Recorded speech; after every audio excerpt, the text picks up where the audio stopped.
xabsi wax ma keeno xarig ummadda xarig ma keeno faa'iido ma keeno waxa ummadda raali geli waa waxa weeye horumar iyo sharci iyo wanaag iyo mustaqbal la tuso ayaa ummadda lagaga helaa markaanse taageeradeeda marka waxaan leenahay dadka xabsiga laga daayo waxa ka haddana dadka la xidhiyo wax sharci oo ka yaala ma jiro sharciga la horeysiiya marka hore marka sharciga la sameeyo ayuu qadaa qofkii sharci ma ku jawaab qabtaa laakiin qof aan sharci lagu xukumo ba aanu jirin oo inta la iska hayo taas cibaado keenaysa dhibaato keenaysa marka waxaan leenahay dadkaas ala soo daayo shacabna waxaan leenahay wixii qarannimada wax yeelaya iska ilaaliya waa qorto xawlku wuxuu leeyahay limit buu leeyahay xuduud buu leeyahay xuduudda ha dhaafina yaa leenahay xuduudda ha dhaafina wixii qaranka wax yeelaya ka ilaaliya insha allahu tacaala nabadiina hagaagshada reer awdalow waa aragtaan laascaanood waxa ka taagan iskuulkii maanta ma jiro jaamacadii ma jirto dumarkii iyo carruurtii dibadda u qaxeen dhimashadu waad aragtihiin marka waxaan leenahay wixiina inagoo nabad ah ayaynu ku bedeli karnaa wixii naga xun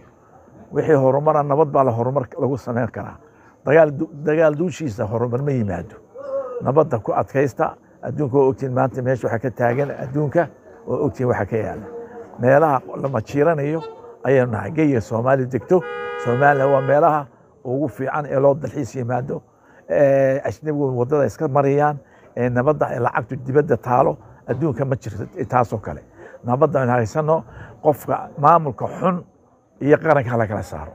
maamulka xun cod baynu ku bedelinaa haddaa la yidhaha cid xoog inagu haysanaysa ma jirto cod baa lagu yimi codkan ka saarina laakiin waa inaan ummadda laysku wadaa waa in ummadda dhalinyar baa weye 85% mustaqbal bay u baahan yihin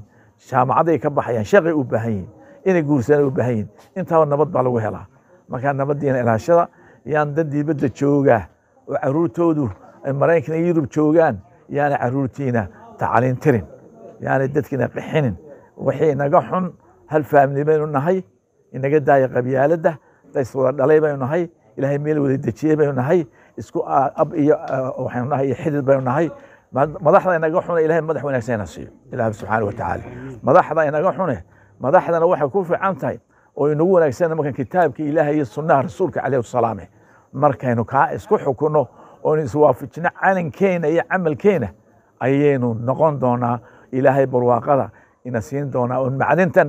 meel kasta daasan ilaa ay kitaabka ilaahay qaadano way aasnaanaysaa insha allahu tacaala waynu soo saaran doonaa kitaabka ilaahay sunnaha rasuulka inoo balama